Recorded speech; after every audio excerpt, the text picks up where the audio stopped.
Kenapa kok di dalam ayat ini menggunakan kata adin bukan mila? Assalamualaikum warahmatullahi wabarakatuh. Nama saya Dania Fadilatul Hikmah. Saya merupakan mahasiswi semester 5 Prodi Ilmu Al-Quran dan Tafsir Fakultas Usuluddin Institut Agama Islam Bani Fatah Tambak Beras Jombang. Di sini saya akan sedikit membahas tentang kajian stylistika Al-Quran surat An-Nasr dalam perspektif tafsir Al-Ibris karya dari Kiai Haji Bisri Mustafa Rembang. Sebelum kita mulai, mari kita berdoa terlebih dahulu.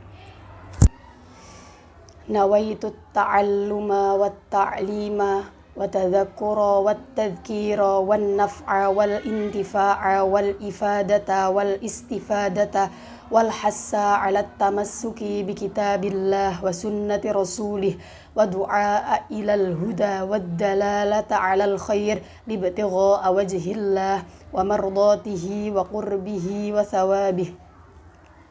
Bismillahirrahmanirrahim. Subhanakallahumma rabbana la ilma lana illa ma 'allamtana innaka antal alimul hakim wa tub 'alaina innaka antat tawwabur rahim wa taqabbal minna innaka antas samiul alim wa 'allimna min ladunka ilman nafi'ah ya dzal jalali wal ikram. Rabbi syrah li sadri wa yassir li amri wahlul 'uqdatam min lisani yafqahu qawli birahmatika ya arhamar rahimin. Langsung saja akan saya mulai pembahasan dengan membaca ayat yang akan kita kaji terlebih dahulu. A'udzu billahi minasyaitonir rajim. Bismillahirrahmanirrahim. Idza jaa nasrullahi wal fath wa ra'aitan nasa yadkhuluna fi dinillahi afwaja fasabbih bihamdi rabbika wastaghfir innahu kana tawwaba. Bismillahirrahmanirrahim.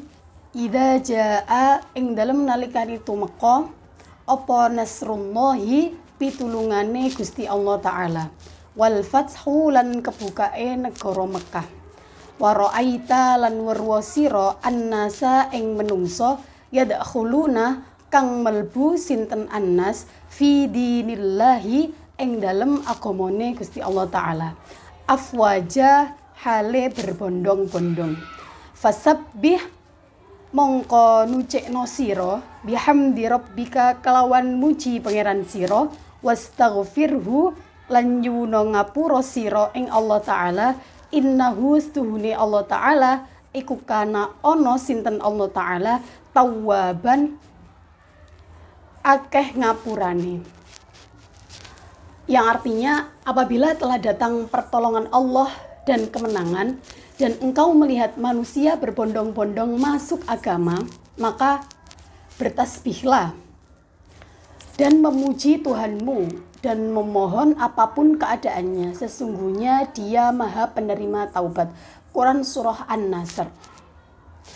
Dalam tafsir Al-Ibris dijelaskan bahwa peristiwa yang terjadi saat itu ketika kota Mekah sudah berhasil direbut kembali oleh Nabi Muhammad SAW, yakni yang biasa kita sebut peristiwa Al-Fathu atau Fathul Mekah. Semua orang berbondong-bondong datang untuk memasuki agama Islam. Maka kemudian turunlah ayat ini.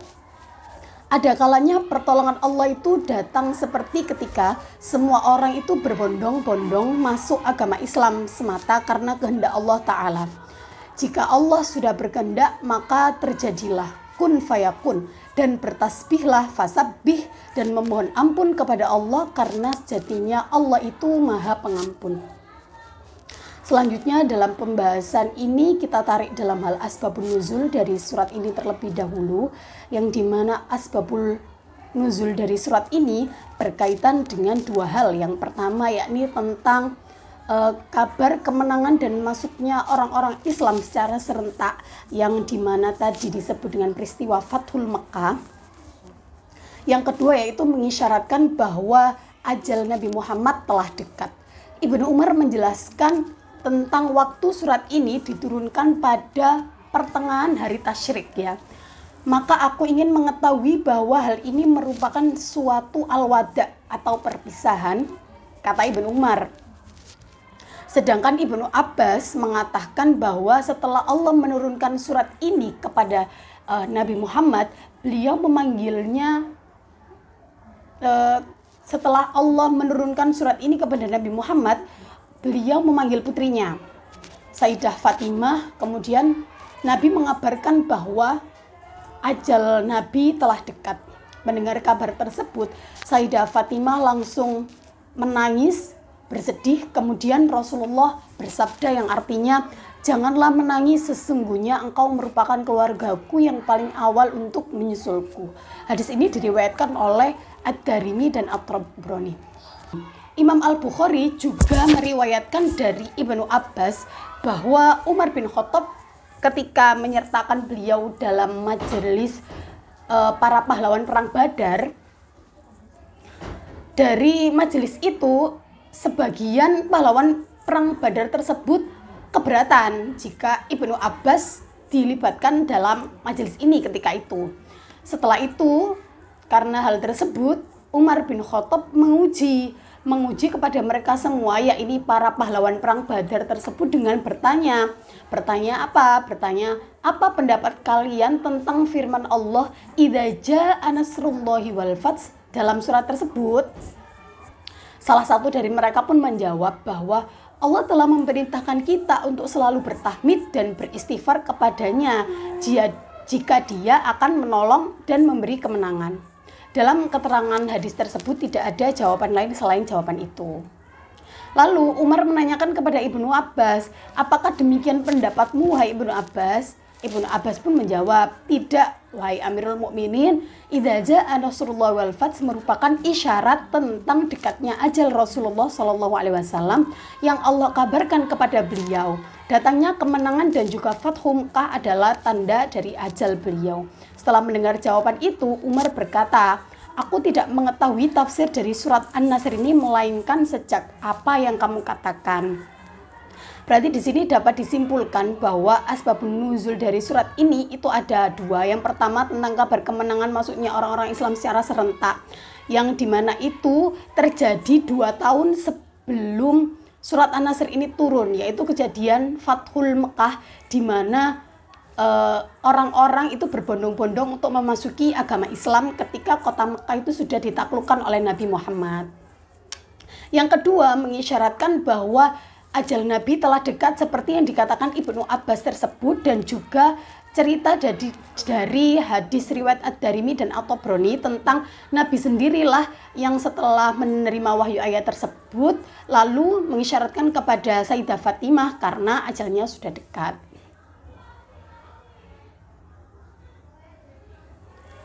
Kemudian langsung saja idza jaa nasrullahi wal fath, ayat pertama yang artinya apabila telah datang pertolongan Allah dan penaklukan. Penaklukan di sini yang dimaksud adalah penaklukan kota Mekah, yaitu peristiwa Fathul Mekah tersebut. Allah Subhanahu wa taala dalam ayat ini dan ayat kedua sedang menyampaikan kabar gembira untuk Rasulullah SAW dan kaum muslimin saat itu. Di ayat pertama ini Allah taala kabarkan 2 kabar gembira, yaitu Nasrullah yaitu pertolongan Allah. Yang dimaksud di sini adalah kemenangan ya, kemenangan dari orang-orang Islam, ditandai dengan banyaknya orang Islam yang datang berbondong-bondong tadi. Dan Al-Fath yaitu penaklukan kota Mekah oleh Nabi Muhammad. Mayoritas ulama tafsir mengatakan bahwasanya yang dimaksud penaklukan di sini adalah Fathul Mekah atau penaklukan kota Mekah yang terjadi pada tanggal 20 Ramadan tahun 8 Hijriah. Al-Hafidz Ibnu Katsir menyebutkan bahwa seluruh ulama sepakat bahwa yang dimaksud dengan ayat ini yaitu kata Al-Fath adalah penaklukan kota Mekah. Kita mengetahui bahwasanya Nabi Muhammad SAW lahir di Mekah, berdakwah di sana selama 13 tahun. Kemudian orang kafir Quraisy mengusir beliau dari kampung halamannya beliau sendiri sampai akhirnya beliau hijrah ke Madinah. Sampai akhirnya 8 tahun kemudian beliau berhasil menaklukkan orang-orang kafir yang ada di Mekah. Selain itu, ayat ini juga mengabarkan bahwa Rasulullah akan segera menghadapi kematian. Seperti yang sudah saya jelaskan tadi di awal, Imam Ahmad berkata, Muhammad bin Fudail memberitahu kami, Atok memberitahu kami, dan Sa'id ibnu Jubair dari Ibnu Abbas berkata, saat turun ayat Idza jaa nasrullahi wal fath itu, kemudian Rasulullah bersabda, telah datang berita kematian kepadaku, digenggam dengannya pada tahun itu. Jadi di situ adanya peristiwa Fathul Mekah itu merupakan ciri-ciri ajal Nabi Muhammad yang telah dekat. Terus di dalam ayat Idza jaa nasrullah ini ada juga bentuk isti'arah yang merupakan salah satu bentuk dari gaya bahasa majas. Pengertian majas sendiri ya, itu adalah kata yang digunakan tidak pada makna sebenarnya, sebab adanya hubungan antara makna asli dan makna majasnya itu sendiri, dan juga disertai indikator yang mencegah dari pemahaman makna aslinya. Pengertian isti'arah lah di ayat yang pertama ini, Idza jaa nasrullahi wal fath, itu merupakan jenis isti'arah makniyah, yang artinya adalah isti'arah yang tidak menyebutkan musyabbahnya dengan jelas, dan sebagai gantinya cukup dengan menyebutkan kebiasaan yang dilakukan. Isti'arah makniyah dalam surat An-Nasr ini terdapat pada ayat pertama. Pada ayat pertama kata nasru dan wal fath adalah isti'arah makniyah yang kemudian musyabbahnya itu dibuang, yaitu kata al-insan. Tidak disebutkan musyabbahnya dengan jelas, melainkan cukup menyebutkan kebiasaan yang dilakukan oleh al-insan itu sendiri, yaitu kata ja'a. Ada pula berbagai aspek dalam analisis stylistika Al-Quran. Salah satunya adalah aspek morfologi yang mencangkup pemilihan bentuk kata, dan juga dari aspek perpindahan bentuk kata ke bentuk yang lain. Aspek-aspek tersebut yang merupakan posisi penting dalam struktur kalimat yang berpengaruh pada keserasian struktur dan juga pemaknaan ayat itu sendiri. Terus di dalam ayat pertama itu juga ada pemilihan kata kerja lampau atau fi'il madhi ya. Pada ayat pertama Idza jaa nasrullahi wal fath itu yang dimana kata jaa adalah kata kerja yang menunjukkan waktu lampau atau kata kerja yang menunjukkan pekerjaan yang telah terjadi. Jadi hal tersebut itu mengisyaratkan tentang apa yang akan terjadi sesudahnya. Maka terlihat pada ayat ini adanya deviasi atau penyimpangan, yaitu berupa penggunaan dan penempatan fi'il madhi pada masa yang akan datang, yaitu jaa, yang digunakan untuk menunjukkan kejadian yang akan datang. Namun Al-Quran memilih kata kerja lampau untuk mengisyaratkan bahwa itu benar-benar terjadi, yakni penaklukan kota Mekah, Fathul Mekah.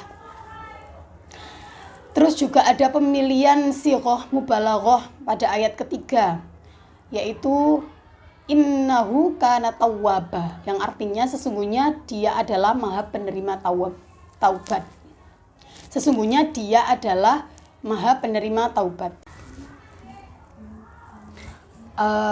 Kemudian tafsir ayat yang kedua, yaitu wara'aitan nasa yadkhuluna fi dinillahi afwaja, yang artinya dan kamu Nabi Muhammad melihat manusia masuk agama Allah dengan berbondong-bondong. Ayat kedua ini memberikan kabar gembira berikutnya, yaitu berupa masuk Islamnya manusia-manusia kepada agama Allah dengan cara berbondong-bondong atau dalam jumlah yang banyak. Dalam Sahih Bukhari dikatakan dari Amr bin Salamah, orang-orang Arab banyak yang ingin masuk agama Islam, akan tetapi mereka tahan. Kata mereka, biarkan Muhammad dan pengikutnya. Seandainya Muhammad ini menang dalam melawan kaumnya, maka berarti ia benar-benar nabi utusan Allah. Sehingga ketika peristiwa Fathul Mekah, mereka semua masuk Islam. Sehingga banyak sekali dari kabilah-kabilah Arab yang masuk Islam secara bersama-sama. Yang ini merupakan karunia yang terbesar Allah Ta'ala diberikan kepada umat Islam, sehingga akhirnya Islam dapat menguasai kota Mekah kembali. Pada ayat kedua, penggunaan isim ma'rifat merupakan kata an-nasa yang berarti manusia. Pada surat An-Nasr, kata tersebut diungkapkan dalam bentuk ma'rifat. Ini menunjukkan secara khusus bahwa manusia yang masuk dan memeluk agama Allah secara berbondong-bondong adalah bangsa atau masyarakat Arab yang sekitarnya pada saat itu. Kata tersebut memiliki lafadz umum namun memiliki makna khusus. Tafsir ayat ketiga yakni ayat fasabbih bihamdi rabbika wastaghfir innahu kana tawwaba, yang artinya maka bertasbihlah dengan memuji Tuhanmu dan memohonlah ampun kepadanya, sesungguhnya Dia adalah Maha Penerima Taubat. Ayat ketiga ini berisi tentang perintah untuk mengamalkan 3 zikir, yaitu tasbih, tahmid, dan istighfar. Kehidupan Nabi Muhammad Shallallahu Alaihi Wasallam itu sangat istimewa, sehingga perlu ditutup dengan sesuatu yang istimewa juga, yaitu 3 zikir ini. Nabi Muhammad SAW setelah turunnya ayat ini, beliau memperbanyak 3 zikir ini. Maka sepatutnya kita bisa mencontoh ya apa yang dilakukan Nabi, karena Nabi merupakan sebaik-baik panutan untuk kita. Imam Bukhari meriwayatkan dari Aisyah radhiyallahu anha, ia berkata, Rasulullah kita Shallallahu Alaihi Wasallam memperbanyak bacaan dalam rukuk dan sujudnya, yaitu bacaan subhanakallahumma rabbana wa bihamdika allahumma ghfirli, yang artinya Maha suci Allah ya Rabb kami, dan dengan pujianmu ya Allah berikanlah ampunan kepadaku. Ini Rasulullah Shallallahu Alaihi Wasallam melakukan dalam rangka mengamalkan perintah Allah dalam Al-Quran setelah turunnya ayat ini. Di dalam ayat ini juga merupakan pemilihan sighah mubalaghah pada ayat ketiga ini, yaitu innahu kana tawwaba, yang artinya sesungguhnya Dia adalah Maha Penerima Taubat. Kata tawwaba merupakan sighah atau bentuk kata yang mubalaghah. Kata tersebut mengikuti wazan fa'ala. Sighah mubalaghah adalah sebuah bentuk kata yang menunjukkan makna lebih atau banyak. Al-Quran memiliki bentuk kata mubalaghah untuk menunjukkan makna bahwa Allah adalah Maha Penerima Taubat bagi hamba-hambanya, walaupun sebanyak apapun dosa dari hamba-hambanya. Penggunaan isim nakirah juga berupa kata tawwaba, yang artinya sesungguhnya Dia adalah Maha Penerima Taubat. Syihabuddin Qalyubi dalam bukunya yang berjudul Stylistika Al-Quran Makna Dibalik Kisah Ibrahim menjelaskan pemakaian bentuk kata nakiroh yang menimbulkan efek ataupun nuansa tertentu, diantaranya yaitu nuansa penghormatan untuk penghormatan kepada yang Maha Penerima Taubat, yaitu Allah. Sedangkan taubat sendiri merupakan bentuk penyesalan atas kesalahan yang telah diperbuat terhadap Allah, kemudian kembali ke jalan yang benar dan meninggalkan segala bentuk kesalahan atau dosa-dosa yang telah diperbuat. Pada surat An-Nasr ini saya juga menemukan penelitian yang dimana ada kekhasan kata ya yang berbentuk al-taroduf atau sinonim. Pengertian sinonim itu sendiri yaitu bentuk bahasa yang maknanya mirip atau sama dengan bentuk lainnya, yang pada kesamaan tersebut berlaku bagi kata, kelompok kata ataupun kalimat. Namun umumnya yang dianggap sinonim hanya kata saja. Aisyah binti Asyati mengutip pendapat Abu Hilal Al-Askari, jika ada 2 kata untuk satu makna atau satu benda, niscaya kata yang satu memiliki kekhususan yang tidak dimiliki oleh kata lainnya. Jika demikian, niscaya kata yang lainnya itu sia-sia. Sinonim al-taroduf dalam surat An-Nasr itu diantaranya ada pada ayat kedua, yaitu kata ad-din dan milah. Dan kamu lihat manusia masuk agama Allah dengan berbondong-bondong, artinya ayat di atas yang menjelaskan bahwa ketika terjadi penaklukan kota Mekah atau Fathul Mekah, maka banyak orang yang masuk agama Allah, yaitu Islam.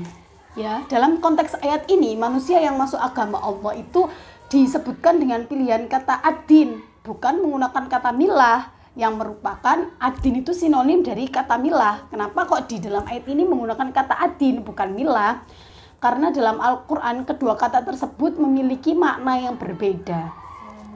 Milah itu seperti din, yang keduanya itu merujuk pada sebuah institusi atau nama yang Allah tetapkan untuk hambanya melalui para nabi guna untuk memperoleh kedekatan kepada Allah. Adapun letak perbedaan dari kedua kata tersebut yaitu pada penggunaan keduanya. Kata millah itu dikaitkan dengan nabi pembawanya, yaitu Nabi Ibrahim, millah Ibrahim alaihissalam. Dan kata tersebut tidak pernah dihubungkan dengan Allah, berbeda dengan kata ad-din yang terkadang dihubungkan dengan Allah atau juga bisa dihubungkan dengan pemeluknya, yaitu misalnya umat Islam.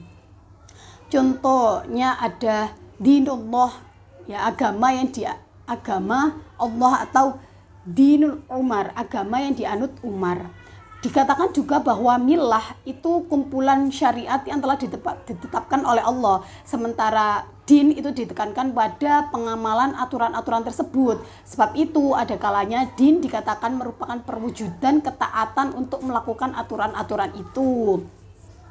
Kemudian ada juga kata ja'a dan ata. Keduanya memiliki makna sinonim dalam terjemahan Al-Quran ataupun kamus bahasa Arab.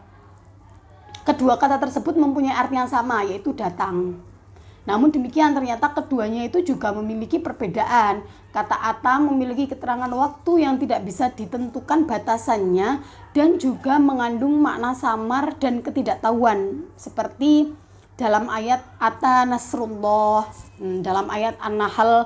Sedangkan ja'a mempunyai makna mendatangi sesuatu dengan sengaja dan ada hasil dari apa yang didatangkan. Apa yang didatangi itu ada hasilnya. Dan juga ada ja'a yang mencangkup makna yakin dan pasti terjadi. Seperti pada kata ja'a pada ayat pertama surat An-Nasr, idza ja'a, bahwa pertolongan Allah dan penaklukan kota Mekah itu pasti terjadi dan tidak ada keraguan lagi pada peristiwa itu. Dari apa yang sudah saya jelaskan tadi, maka bisa ditarik kesimpulan di sini dalam tafsir Al-Ibris. Di sini surat An-Nasr dijelaskan membahas dua hal, yaitu pertama saat terjadinya Fathul Mekah atau mengulas kembali kejadian Fathul Mekah tentang kemenangan umat Islam. Terus yang kedua membahas tentang memohon ampun, bertasbih, seruan untuk bertasbih dan memohon ampun kepada Allah, karena sejatinya Allah itu Maha Pengampun, yang juga merupakan ciri dari dekatnya ajal Nabi. Dalam asbabun nuzulnya berkaitan dengan dua hal. Yang pertama tentang kabar kemenangan masuknya orang-orang Islam secara serentak. Terus yang kedua mengisyaratkan bahwa ajal Nabi Muhammad sudah dekat. Surat An-Nasr juga mempunyai syarat akan keunikan seperti dari segi morfologi, sintaksis atau sistematiknya, atau yang tadi sudah saya jelaskan, yakni pemilihan fi'il madhi ja'a yang membawa makna khas di baliknya. Terdapat juga isim ma'rifat dan nakiroh, juga bagian dari kekhasan dari segi sintaksisnya. Pemilihan kata milah dan juga ja'a dinilai tepat dan merupakan bagian kekhasan sematiknya. Yang terakhir adalah surat ini mengandung unsur pembangun keindahan, yaitu isti'arah makniyah. Analisis stylistika dapat mengungkapkan bahwa surat An-Nasr ini memiliki keindahan dan kekhasan yang tidak hanya dari segi bentuk, tapi juga makna serta efek yang ditimbulkan kepada pembacanya. Saya tutup materi pada kali ini dengan membaca doa sesudah belajar. Bismillahirrahmanirrahim. Allahumma inni astaudi'uka ma 'allamtanihi fardudhu ilayya 'inda hajati ilaihi wa la tunsinihi ya rabbal alamin. Demikian yang bisa saya sampaikan, kurang lebihnya saya mohon maaf jika terdapat kesalahan penjelasan semata-mata karena kebodohan saya. Wassalamualaikum warahmatullahi wabarakatuh.